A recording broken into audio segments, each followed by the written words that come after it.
우리가 함께 상고할 하나님 말씀은 마태복음 21장 12절부터 22절까지 말씀이 되겠습니다. 예수께서 성전에 들어가사 성전 안에서 매매하는 모든 사람들을 내쫓으시며 돈 바꾸는 사람들의 상과 비둘기 파는 사람들의 의자를 둘러 엎으시고 그들에게 이르시되 기록된 바 내 집은 기도하는 집이라 일컬음을 받으리라 하였거늘 너희는 강도의 소굴을 만드는도다 하시니라.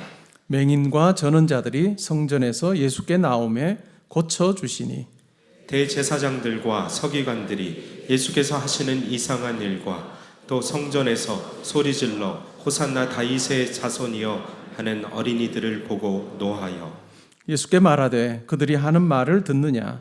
예수께서 이르시되 그렇다. 어린 아기와 젖먹이들의 입에서 나오는 찬미를 온전하게 하셨나이다 함을 너희가 읽어본 일이 없느냐 하시고 그들을 떠나 성 밖으로 베다니에 가서 거기서 유하시니라. 이른 아침에 성으로 들어오실 때에 시장하신지라. 길가에서 한 무화과 나무를 보시고 그리로 가사 잎사귀밖에 아무것도 찾지 못하시고 나무에게 이르시되 이제부터 영원토록 내가 열매를 맺지 못하리라 하시니 무화과 나무가 곧 마른지라. 제자들이 보고 이상히 여겨 이르되 무화과 나무가 어찌하여 곧 말랐나이까. 예수께서 대답하여 이르시되 내가 진실로 너희에게 이르노니 만일 너희가 믿음이 있고 의심하지 아니하면 이 무화과 나무에게 된 이런 일만 할 뿐 아니라 이 산더러 들려 바다에 던져지라 하여도 될 것이요. 함께 읽습니다. 너희가 기도할 때 무엇이든지 믿고 구하는 것은 다 받으리라 하시니라. 아멘.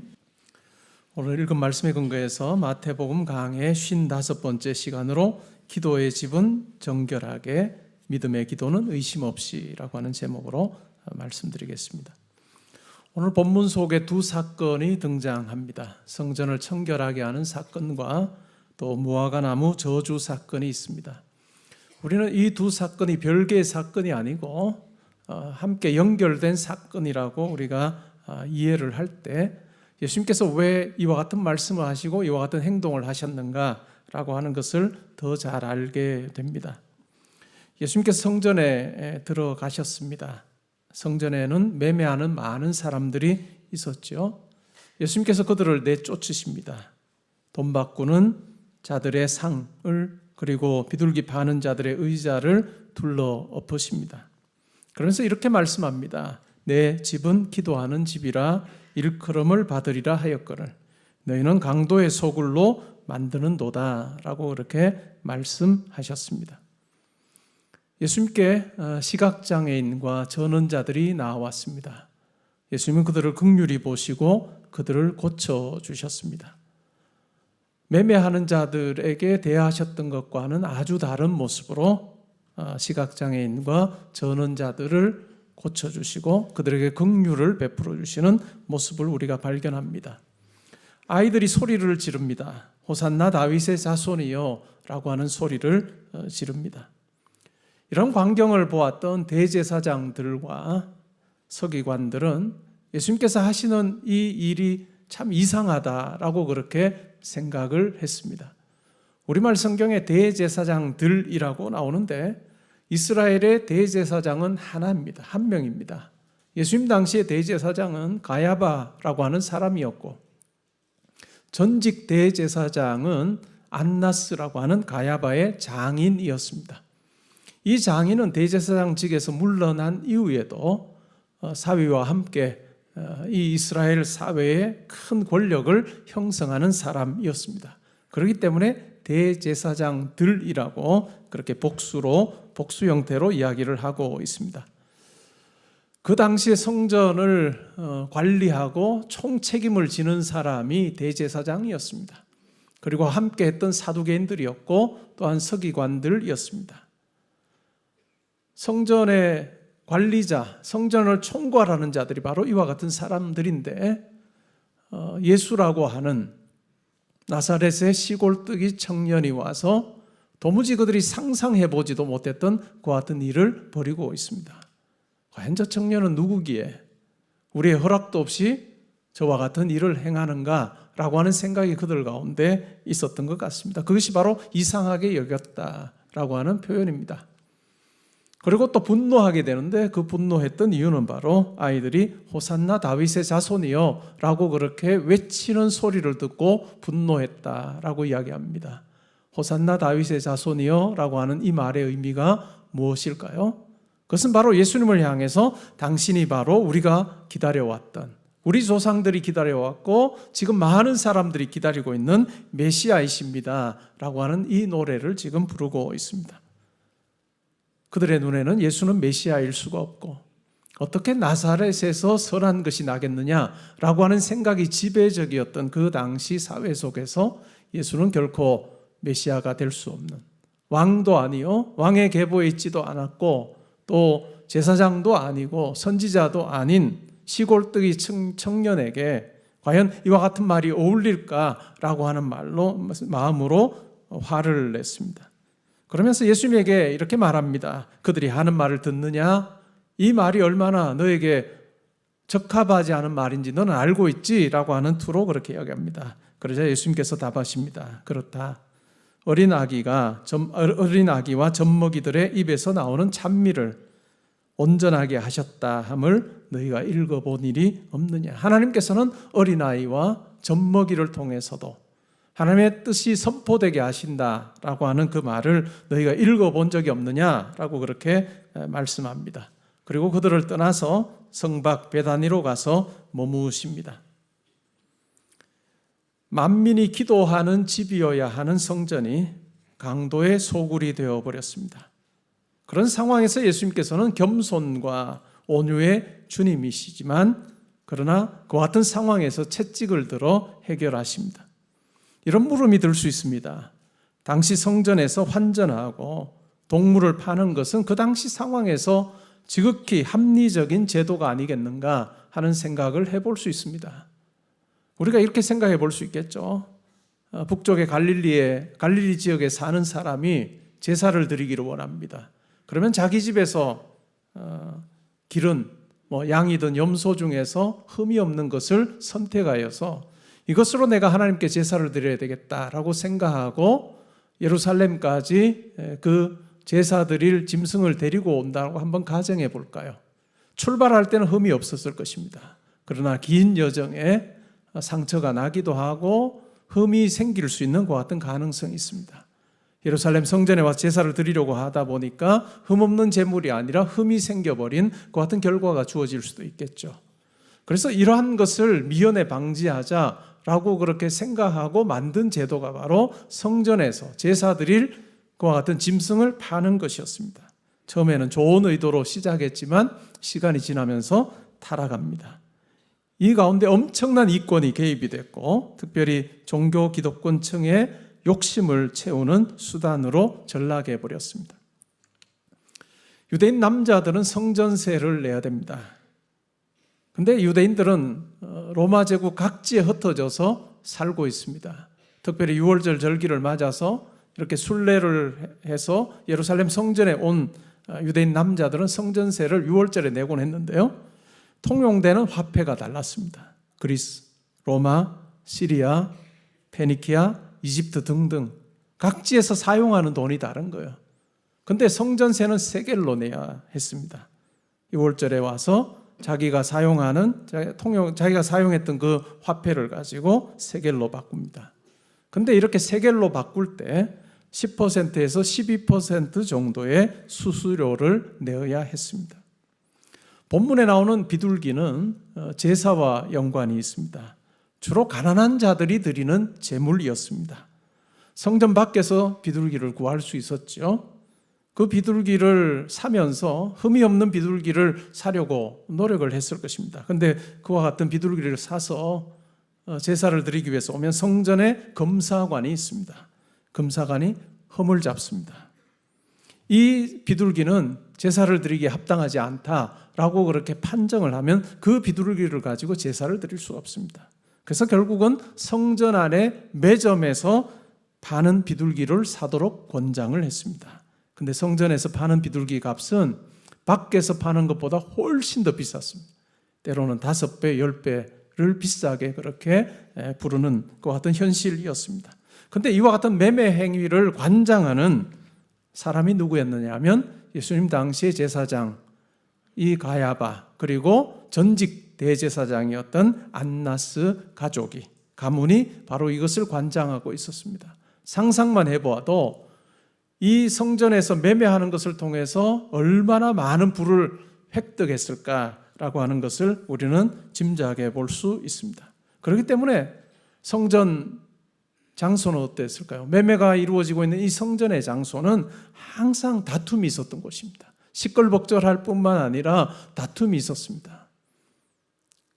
엄청난 고가의 이 짐승을 사라고 이야기하는, 팔려고 하는 사람들과 도무지 내가 그 가격에 살 수 없다라고 이야기하는 사람들 사이에 흥정이 있는 곳이기도 했고, 때로는 다툼도 일어나는 그러한 곳이 바로 이 성전 지역이었습니다. 그러한 모습을 보셨던 예수님께서는 강도의 소굴로 이 성전이 변해버렸다라고 그렇게 말씀하고 있습니다. 예루살렘에서 여리고로 내려갈 때 많은 강도들이 출몰을 했습니다. 예수님의 비유 중에도 나오지 않습니까? 예루살렘에서 여리고로 내려가려고 할 때 똑바른 그런 길이 아니라 구불구불한 길입니다. 앞을 보아도 저 앞쪽에 누가 있는지 알 수 없는 것과 같은 길이기도 했습니다. 그렇기 때문에 구부러진 곳에 강도들이 숨어 있다가 여행하는 여행객들의 물건을 갈취하는 것과 같은 일들이 있었습니다. 그런데 예수님 눈에는 여리고 길가의 동굴 속에 숨어 있는 것과 같은 도둑보다 더 악하고 큰 도둑이 성전 뜰에 있다라고 예수님께서는 말씀하고 있습니다. 그러면 장사하는 사람들로 북적였던 그곳이 어디일까요? 바로 이방인의 뜰이었습니다. 이방인의 뜰, 성전은 여러 구획으로 나눠져 있는데 가장 외곽 부분이 이방인의 뜰입니다. 그리고 그 안쪽이 유대인 여자들의 뜰입니다. 그리고 그 안쪽이 유대인 남자들의 뜰이고, 그리고 그 안쪽이 제사장들의 뜰입니다. 그리고 그 안에 성소가 있고 지성소가 있습니다. 성소가 있는 거죠. 이 유대인 이방인들의 뜰은 성전에서 가장 바깥 지역입니다. 그리고 이방인들이 하나님을 예배하기 위해서 나왔을 때 있을 수 있는 공간이었습니다. 유대인 여자들의 뜰에 들어갈 수도 없고, 유대인 남자들의 뜰에 들어갈 수도 없고, 제사장들의 뜰에는 들어갈 수도 없는 그와 같은, 이방인이라면 누구라 할지라도 그곳에서만 예배할 수 있는 장소가 바로 이방인의 뜰입니다. 그런데 그 이방인의 뜰이 어떻게 되어 있을까요? 온통 장사하는 사람들로 가득하고, 또한 서로 다투고 소리 지르는 그와 같은 모습들로 가득한 공간으로 전락해 버렸습니다. 하나님을 예배하는 것은 불가능해졌고, 하나님께 기도하고 묵상하는 것은 이제는 도무지 상상도 할 수 없는 그런 어떤 형편, 그것이 바로 예수님 당시에 이 성전의 모습이라 할 수 있습니다. 그것은 유대 종교 지도자들이 사욕을 채우는 곳이었습니다. 두 번째 사건, 무화과나무 사건입니다. 이른 아침에 예수님께서 성으로 들어오실 때 무화과나무를 보셨습니다. 굉장히 시장하셨죠. 길가에 있는 한 무화과나무를 보시면서 혹시 열매가 있을까 하여 가보았지만 잎은 무성한데 열매는 찾을 수가 없었습니다. 예수님께서 그 나무에게 이렇게 말씀합니다. 이제부터 영원토록 내가 열매를 맺지 못하리라 라고 그렇게 말씀하시자 무화과나무가 곧 말랐습니다. 철학자 버트란드 러셀의 경우에는 자기가 기독교를 믿지 않는 이유를 여러 가지를 대는데 그 중에 하나가 바로 이 사건입니다.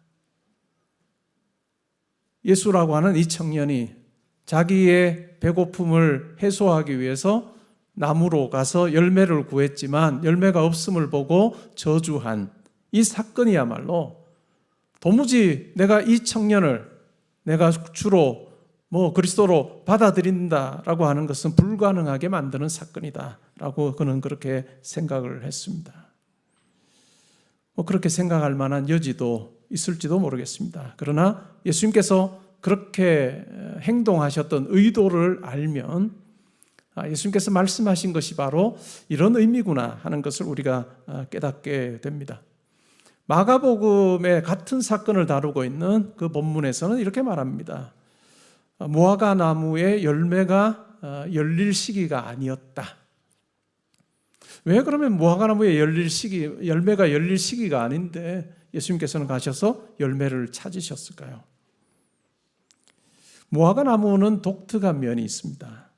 보통의 나무는 잎이 나고 꽃이 피고 열매가 맺힙니다. 근데 무화과 나무는 꽃이 없습니다. 잎이 나면서 열매가 맺히는 그 같은 형태로 이 무화과 나무 열매가 맺힙니다.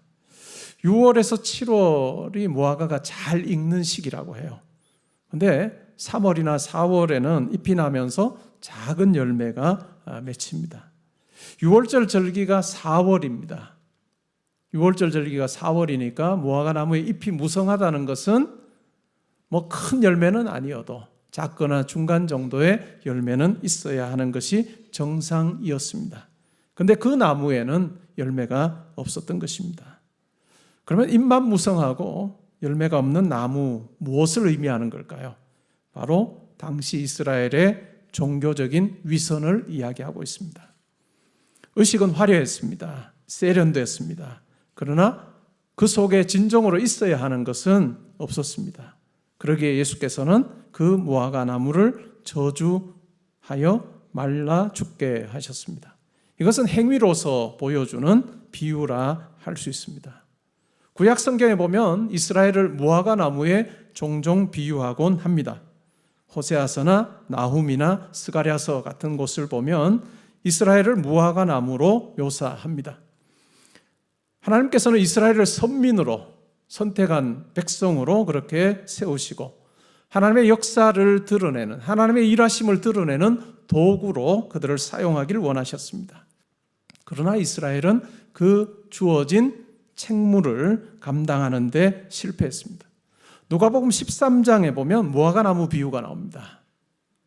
나무를 심고 열매를 구했지만 열매를 얻지 못했습니다.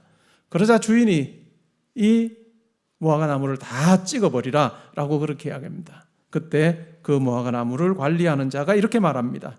금년에는 그대로 두소서. 내가 두릅하고 거름을 주겠습니다. 그러고 나서도 열매가 없으면 찍어버리십시오 라고 하는 내용이 나옵니다. 누가복음 13장에 이어지는 내용으로도 우리가 이해할 수 있습니다. 이스라엘의 마지막 기회가 주어졌습니다. 그럼에도 불구하고 열매를 맺지 못하고 있습니다. 하나님께서 자기 아들을 메시아로 보내셨지만 실제로 그를 대적하고 그에게는 무관심합니다. 그리고 그들을 통해서 약속이 성취되지 못하는 모습을 우리가 신약 성경을 통해서 잘 알고 있습니다. 열매 없는 무화과 나무의 모습이 적나라하게 드러난 곳이 바로 성전입니다. 성전은 어떤 곳이어야 할까요? 하나님의 임재가 충만한 곳입니다. 또한 하나님께서 함께 하심으로 말미암아서 하나님의 긍휼과 자비의 놀라운 역사가 일어나는 곳이어야 합니다. 그러나 예수님의 눈에 보인 그와 같은 성전의 모습은 정반대였습니다. 하나님의 자비와 긍휼, 기도가 살아있어서 하나님의 놀라운 역사를 경험하는 그와 같은 생생한 하나님을 만나는 체험의 자리가 되어야 할 성전이 사리사욕을 채우는 다툼의 자리로 전락해버리고 말았습니다. 이러한 잎만 무성하고 열매는 없는 그와 같은 위선적인 이스라엘의 종교적인 영적인 상태, 그것에 대해서 예수님께서는 아주 분명하게 경고하시고 심판하는 그 같은 내용이 나오고 있습니다. 그리고 성전이라고 하는 곳에서 이스라엘의 부패함이 가장 극명하게 드러나고 있음을 보신 예수님께서 성전 청결 사건을 행하셨습니다. 우리의 예배의 자리, 우리의 신앙생활의 자리에 이제는 예루살렘 성전을 통해서 하나님께 나아가는 것이 아니라 우리를 위해서 자기를 내어주심으로 예수 그리스도의 그 피 흘림과 예수 그리스도께서 우리를 위해서 십자가에서 죽으신 그 죽음을 통해서 우리가 하나님께로 나아갈 새로운 살 길이 열렸다라고 그렇게 이야기를 합니다. 그래서 히브리서 4장 16절에서는 이렇게 말합니다. 그러므로 우리는 긍휼하심을 받고 때를 따라 돕는 은혜를 얻기 위하여 은혜 보좌 앞에 담대히 나아갈지니라 라고 그렇게 이야기하고 있습니다. 우리가 하나님 앞에 나아갈 때, 예수 그리스도를 힘입어 하나님 앞에 나아갈 때 하나님께서는 우리의 아버지가 되시고, 또한 하나님께서 자기의 지혜와 능력으로 우리의 삶에 함께해 주십니다. 우리가 하나님을 만나려고 할 때 우리 가운데 꼭 필요한 것이 있습니다. 그것은 바로 내려놓음입니다. 포기하는 것입니다.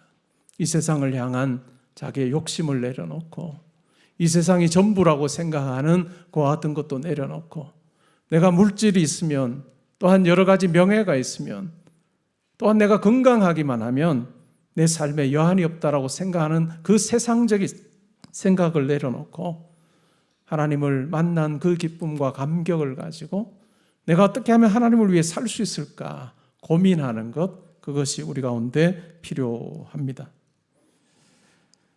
우리 신앙인으로 살면서 어떤 사람이 참 불행한 사람일까요? 젊었을 때는 나는 하나님을 위해서 무엇인가 할 수 있을 것이다 라고 말만 하는 사람입니다. 시간이 지나서는 나는 하겠다고 하면 언젠가는 무엇이든지 할 것이다 라고 생각하며 삽니다. 그리고 생의 마지막에 내가 하나님을 위해서 무엇인가 할 수 있었을 텐데 라고 후회하는 삶, 그 같은 삶은 참으로 지혜로운 삶은 아니라고 생각이 됩니다. 여러분의 모습은 과연 어떠한지 살펴보시면 좋겠습니다. 과연 입만무성한 나무와 같은 모습으로 살고 있지 않은가? 겉모습은 하나님을 섬기는 것 같지만 과연 실제로 하나님을 섬기는 자로 살고 있는지 돌아보면 좋겠습니다. 여러분, 예배 자리로 나오실 때 그냥 몸만 오시지 말고 여러분의 마음으로 하나님을 예배하는 자로 하나님 앞에 계실 수 있기를 바랍니다. 여러분이 교회 안에서, 교회 밖에서 섬길 일들이 있습니다. 예수를 위해서 또 하나님의 이름으로 섬기는 그 같은 여러분 마음속에 내가 이 일은 하나님을 위한 일이다 라고 생각하는 섬김이 있을 것입니다. 그런데 겉모습으로만 섬기지 말고 항상 여러분의 마음에서부터 우러나는 섬김이 되면 좋겠습니다. 물질을 드리는 것도 마찬가지입니다. 참으로 얼마나 노력하고 수고해서 얻은 물질입니까? 이것을 헌금으로 올려드리는 것 보통 각오로는 되지 않습니다. 그러나 헌금을 드릴 때도 그냥 드리지 말고 여러분 마음에서부터 고백하며 드린다면 하나님께서 참 기뻐하시는 그와 같은 헌금이 되고 섬김이 되고 예배의 자리가 되리라 믿습니다. 결국 예수님 보시기에 위선적이었던 종교 지도자들, 많은 유대인들의 경우에는 위선이 문제였습니다. 위선은 항상 사람에게 관심이 쏠립니다. 구제를 해도, 헌금을 해도, 금식을 해도, 말씀 묵상을 해도 내가 그렇게 하고 있다는 것 사람들이 인정해 주기를 원하는 마음으로 그렇게 삽니다. 헌금하기 전에 꽹가리를 큰 나팔을 불어서 내가 헌금하고 있어 라고 하는 것을 사람들에게 보여줘야 되고, 내가 말씀 묵상하는 자라고 하는 것을 보여주기 위해서 집에서부터 머리 한번 찢고, 길에서 말씀 묵상하다가 그냥 길 가다가 이 벽에 머리 찢어 그러한 사람처럼 집에서 나오기 전에 머리부터 찢고 나 말씀 묵상하는 사람이요 라고 하는 것을 사람에게 보이려고 하는 그것이 바로 위선입니다. 우리의 신앙생활은, 특별히 새언약 백성의 신앙생활은 겉으로 보여주는 것이 전부가 아니라 마음에서부터 시작된 것이어야 할 것입니다. 결국은 인사이드 아웃입니다. 오늘 예배자로 이 자리에 계신 우리 모든 성도님들이 마음에서부터 하나님을 찬양하고 마음에서부터 하나님께 기도하고 마음으로 하나님의 말씀을 듣는 그와 같은 일들이 있을 수 있기를 바랍니다. 나는 위대한 과학자보다 신실한 크리스찬이고 싶다라고 하는 책을 쓴 정근모 박사님이 계십니다. 그는 그의 책 서문에서 제티슨이라고 하는 단어를 소개하고 있습니다. 제티슨. 어떤 의미일까요? 화물버리기입니다. 항해를 하던 선박의 바닥에 구멍이 뚫리면 난파의 위기에 처하게 됩니다. 그때 노련한 선장은 화물버리기, 제티슨을 시작합니다. 화물을 바다에 던져서 배의 무게를 가볍게 하고 속도를 높이기 위해서 그렇게 합니다. 그때 무엇을 버려야 할지를 결정을 합니다. 가장 무거운 것, 그리고 가장 무가치한 것, 없어도 되는 것 버리기 시작하는 것이죠. 우리 인생에서도 제티슨이 필요할 것입니다. 많은 사람들은, 믿지 않는 많은 분들은 물질을 움켜쥐면 내 인생 든든하다고 생각합니다. 그리고 어떻게 해서든 그냥 명예를 얻으면 내 인생이 좋을 거라고 그렇게 생각하며 삽니다. 근데 우리 성도에게는 때로는 그것이 제티슨이 되어야 될 것입니다. 내가 하나님을 위해서 내가 움켜쥐는 것을 내가 포기하고 하나님 나라를 위해서 내게 주신 이 땅에서의 삶을 제가 잘 사용하겠습니다 하는 마음으로 우리가 사는 것이 필요합니다. 우리가 그러한 모습으로 살 때 비로소 천국은 내가 가고 싶은 곳이 될 것입니다. 천국은 내가 가고 싶어하는, 열망하는 곳이 될 것입니다. 이 자리에 계신 우리 모든 성도님들이 우리의 인생의 목표가 그냥 이 땅에서 잘 먹고 잘 사는 정말 시시한 것이 되지 않기를 바랍니다. 하나님께서 우리를 통해서 이루시기를 원하시는 하나님의 놀라운 일이, 하나님의 계획이 우리의 인생의 목적이 되고 목표가 돼서 그 일을 감당하는 그 우리의 삶의 여정이 정말 영원한 하나님 나라로 한 걸음 한 걸음 더 가게 되는, 그리고 시간이 지나면서 우리가 하나님 나라 백성으로 더 아름답게 변모되는 그 같은 놀라운 일이 저와 여러분에게 있기를 주님의 이름으로 축복합니다. 아멘. 이제는 우리 주 예수 그리스도의 은혜와 하나님의 사랑과 성령의 교통하심이, 하나님 보시기에 잎도 무성하고 열매도 풍성한 삶 살기를 원합니다. 하나님, 제 마지막 호흡하는 그 순간까지 하나님 저를 붙들어 주시고 인도하여 주옵소서. 기도하는 주의 사랑하는 성도님들과 가정과 학업과 일터와 교회와 이 나라와 민족과 이번 한 주간의 모든 계획과 만남이 지금부터 항상 함께 있어지이다. 아멘.